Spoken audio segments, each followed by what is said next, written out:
واجب الاحترام ذی-القعدہ کا مہینہ رواں دواں ہے۔ اس مہینے کے بعد آنے والا جو مہینہ ہے وہ ذی الحج کا مہینہ ہے۔ عید الاضحیٰ اور اس کے جتنے بھی اعمال ہیں، اسی طرح حج اور اس کے جتنے بھی اعمال ہیں، یہ سب ملت ابراہیم کی یادگار ہیں۔ یہ جتنے بھی اب آنے والے اعمال ہیں، یہ سارے کے سارے ابراہیم علیہ السلام کی طرف منسوب ہیں۔ تو اسی بنا پر حضرت ابراہیم علیہ السلام کی سیرت بھی ہمارے سامنے ہونی چاہیے کہ وہ کون ذات تھی، کون سی شخصیت تھی جن کی وجہ سے اللہ نے حج اور اس کے اعمال ہم پر لاگو کیے، عید الاضحیٰ اور اس کے اعمال ہم پر لاگو کیے۔ آخر یہ کون ذات تھی جن کی ادائیں اللہ کو اتنی پسند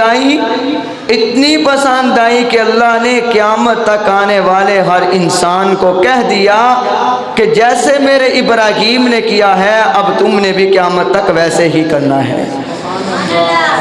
اور یہ حضرت ابراہیم علیہ السلام کی سیرت کو سمجھنے سے پہلے جو میں نے آپ حضرات کے سامنے حدیث مبارکہ کی تلاوت کی ہے، تمہیدی طور پر اس کا سمجھنا بہت ضروری ہے کہ اللہ کے نبی علیہ السلام نے فرمایا کل مولود یولد علی الفطرہ، کہ اللہ تعالیٰ ہر بچے کو صحیح فطرت پر پیدا کرتا ہے۔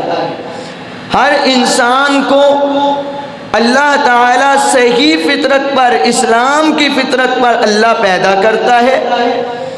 پھر آگے فرمایا اللہ کے نبی علیہ السلام نے فَآبَوَاهُ يُهَوِّدَانِهِ أَوْ يُنَصِّرَانِهِ أَوْ يُمَجِّسَانِهِ، پھر وہ بچہ جو ہوتا ہے اپنے والدین کے ماحول کو، اپنے والدین کے اثرات کو لے کر کوئی یہودی بن جاتا ہے، کوئی نصرانی بن جاتا ہے، کوئی مجوسی بن جاتا ہے۔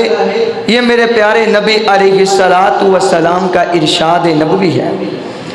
لیکن آپ نے سنا ہوگا، پڑھا ہوگا کہ موسیٰ علیہ السلام پیدا ہوئے، اللہ نے پرورش کی فرعون کے دربار میں۔ وہ دربار تھا جو وقت کا سب سے بڑا کافر تھا، اللہ نے اس کے ماحول کے اندر موسیٰ علیہ السلام کی تربیت کی۔ اب سوال تو یہ پیدا ہوتا ہے موسیٰ علیہ السلام تو نعوذ باللہ ان کے ماحول، ان کے اثرات کی وجہ سے غیر مسلم نہیں ہوئے؟ ابراہیم علیہ السلام کو اللہ نے پیدا کیا۔ قرآن اس بات کی گواہی دیتا ہے وَإِذْ قَالَ إِبْرَاهِيمُ لِأَبِيهِ آزَرَ أَتَتَّخِذُ أَصْنَامًا آلِهَةً، کہ ابراہیم کے باپ کا نام آزر تھا جو بتوں کو پوجا کرتا تھا۔ اب بتوں کی پوجا کرنے والا تو دور کی بات، جس کے گھر میں بت بنتے تھے اس کے گھر میں ابراہیم کی پیدائش ہوتی ہے۔ لیکن ابراہیم علیہ السلام باپ کے ماحول کی وجہ سے، باپ کی اس تربیت کی وجہ سے ابراہیم علیہ السلام تو غیر مسلم نعوذ باللہ نہیں ہوئے، وہ مسلمان تھے۔ لیکن اللہ کے نبی کا ارشاد یہ ہے کہ ہر انسان اپنے والدین کے ماحول اور اثرات کی وجہ سے کوئی یہودی ہو جاتا ہے، کوئی نصرانی، کوئی مجوسی، کوئی مسلمان ہو جاتا ہے۔ میرے بھائیوں، اس بات کو سمجھنے کے لیے ہم نے یہ دیکھنا ہے کہ نبیوں کے اندر صفت کون سی تھی جس کی بنا پر وہ نہ یہودی ہوئے، نہ عیسائی ہوئے، نہ مجوسی ہوئے۔ وہ صفت یہ تھی کہ ان کے دلوں کے اندر اگر خوف تھا وہ صرف اللہ کا تھا، اگر ان کے دلوں میں امید تھی، طمع تھی، لالچ تھی، وہ صرف اللہ سے تھی۔ اسی لیے تو شیخ سعدی رحمت اللہ علیہ نے کہا کہ توحید کہتے ہی اسے ہے کہ انسان کے دل میں خوف ہو تو صرف اللہ کا ہو، امید ہو تو صرف اللہ کی ہو۔ اب جتنے بھی نبی آئے ہیں انہوں نے کسی ماحول کا اثر نہیں لیا بلکہ ماحول کو تبدیل کر کے رکھ دیا۔ میرے نبی علیہ السلام کے زمانے کو پڑھے، کیسا زمانہ تھا، جہالیت کا زمانہ تھا، لیکن میرے نبی نے اس کے اثر کو نہیں لیا، اس کے ماحول کو اپنایا نہیں، بلکہ اس ماحول کو بدل کے رکھ دیا۔ دلوں پہ محنت کی، یقین پہ محنت کی، اور اللہ کے نبی جس دن اس دنیا سے گئے 1,44,000 تقریباً کم و بیش 1,44,000 کا لشکر میرے نبی کے ہاتھ پر سلام قبول کرنے والا تھا۔ انبیاء علیہم السلام جو ہیں یہ اللہ تعالیٰ کے وہ واحد پیغمبر ہیں کہ جو نہ اللہ کے علاوہ کسی سے ڈرتے ہیں نہ لالچ رکھتے ہیں۔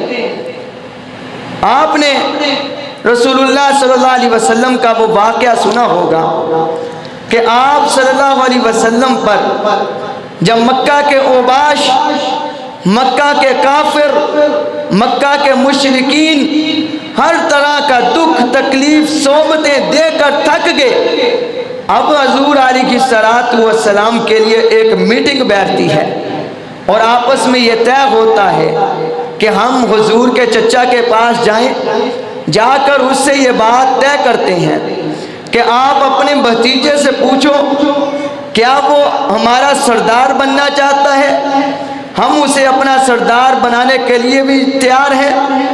آپ اپنے بھتیجے سے پوچھو کیا وہ مکہ کی کسی خوبصورت لڑکی سے نکاح کرنا چاہتا ہے، جس کی طرف وہ اشارہ کرے گا ہم اسی کے ساتھ پیغمبر علیہ السلام کا نکاح کروا دیں گے۔